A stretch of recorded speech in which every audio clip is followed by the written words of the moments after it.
예, 이제부터는 유재수 감찰부마 의혹입니다.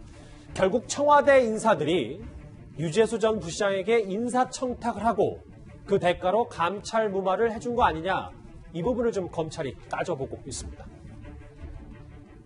감찰무마 부탁한 윗선 누굽니까?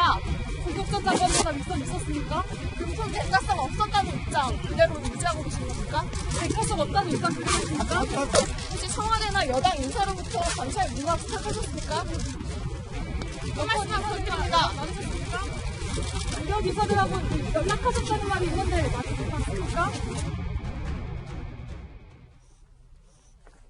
자, 검찰은 이 감찰무마 의혹에 대해서 백원우 전 비서관, 천경득 행정관 등 청와대 인사들을 소환할 방침이다, 임박한 것으로 알려졌는데, 지금 장혜철 평론가님, 이 내용보다 더 주목받는 이유, 바로 인사청탁 과정에서 아까도 등장했던 윤건영 실장이 이 의혹의 중심에 있지 않냐라는 여러 의혹 때문입니다. 유재수 전 부시장 휴대폰을 포렌식 했더니 단체 대화방이 나오는데, 그 대화방에 윤건영 국정상황실장, 그리고 천경득 행정관, 이런 사람들이 포함되어 있었다는 거죠. 김경수 경남지사의 이름도 거론이 되고 있고요. 그 안에서 금융위를 대상으로 한 각종 인사청탁, 이런 것들이 행해진 정황이 보이는 것이고, 윤건영 국정상황실장은 문재인 대통령의 복심이라고 아무리 강조해도 지나침이 없는 최측근입니다. 결국에는 조국 전 장관과 유재수 전 부시장 사이에는 특별한 연결고리가 없다는 것이 지금 이미 드러났고, 그렇다면 당시 민정수석이었던 조국 전 장관이 도대체 누구의 부탁을 받아서 감찰을 무마해줬느냐에 대해 검찰이 들여다보고 있는데, 조국 전 장관에게 부탁을 해서 또는 지시를 해서 감찰을 무마시킬 정도의 파워를 가진 사람이라면 백원우 전 민정비서관일 뿐만 아니라 그 위에 있는 윤건영 국정상황실장이 결국에는 핵심 키가 아니겠는가. 그리고 지금 유재수 전 부시장의 인맥은 부산파, 이 부산 출신의 친문 인사들과의 인맥 교류로 지금 구체적으로 드러나고 있거든요. 윤건영 국정상황실장 역시 부산에서 고등학교를 나왔죠. 이 부산파 출신의 친문의 구심점, 젊은 구심점이 바로 윤 실장이라고 볼 때, 이 사건 검찰이 치고 올라가다 보면 그 끝에는 결국 윤 실장이 나올 수밖에 없는 거 아니냐는 관측이 등장하고 있습니다. 최전무 교수님, 저랑 화면 같이 보실게요. 이 비밀 메시지 텔레그램을 통해서 검찰이 확보한 게, 여기 윤건영 실장, 김경수 지사, 여기서 인사청탁 정황이 있었다. 네. 그런데 일부 보도를 보니까 청와대에서는 자료가 폐기됐다라고 얘기를 하고 있으면, 네.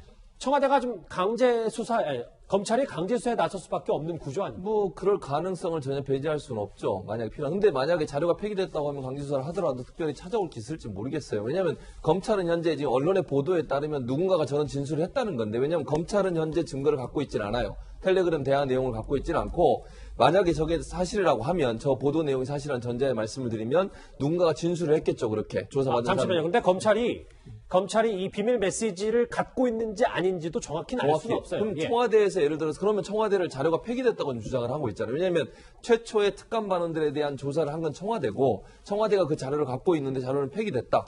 근데 검찰이 그러면 원본을 갖고 있다고 하면 청와대를 굳이 그러면 또 압수수색을 할 필요가 있을까? 만약에 필요하다고 하면 그런 생각은 들어요. 그러니까 만약에 청와대에서 직접적인 수사를 하겠다고 하는 것은 본인들이 자료를 갖고 있지 않을 때 그 자료를 확보하기 위해서 그런 과정이 필요할 텐데, 그런 과정이 아니라고 하면 굳이 청와대를 자극하면서까지 저렇게 수사를 할 필요가 있을까 하는 생각이 들기 때문에, 그냥 추측해 보면 지금 말씀하신 것처럼 검찰이 갖고 있을 수도 있겠죠. 그러나 원본이 없을 가능성도 있다. 그렇지 않는다고 하면 청와대를 직접 수사한다는 내용을 나올 이유는 없다는 생각이 듭니다. 결국 이 유재수 전 부시장 감찰무마건의 핵심이 바로 이 비밀 메시지를 통해서 어떻게 인사청탁이 이루어졌는지, 이걸 검찰이 집중해서 들여다보고 있습니다.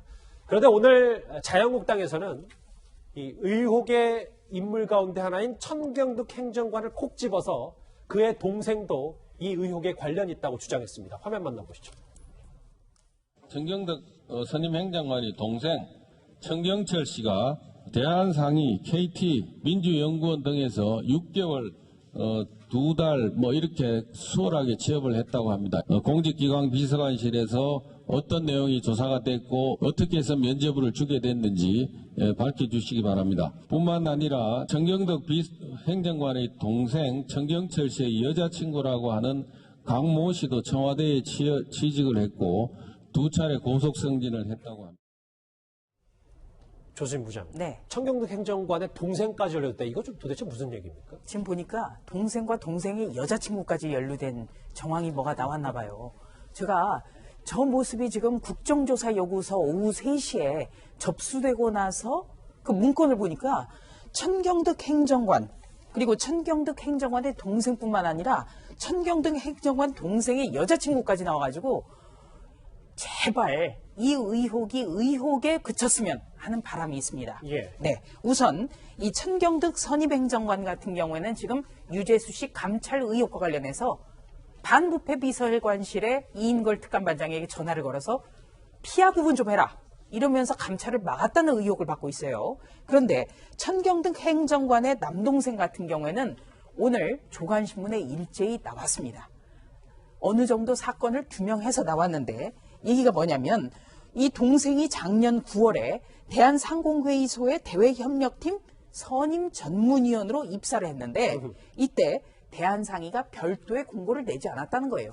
한마디로 누구를 뽑기 위해서 자리를 만들었다는 것밖에 더 되겠습니까? 예. 그렇기 때문에 천경득 선임행정관이 얼마나 센 사람인가 이걸 알 수가 있고요. 조금 전에 이제 곽상도 의원이 새로운 의혹을 제기했습니다. 이 천경득 행정관의 동생의 여자친구가 청와대에 취직을 했는데 2차례 고속 승진을 했다. 이런 주장을 했습니다. 일단 뭐 자유한국당의 주장이니까요. 이 부분도 한번 뭐 검찰이 잘 들여다보고 있겠죠.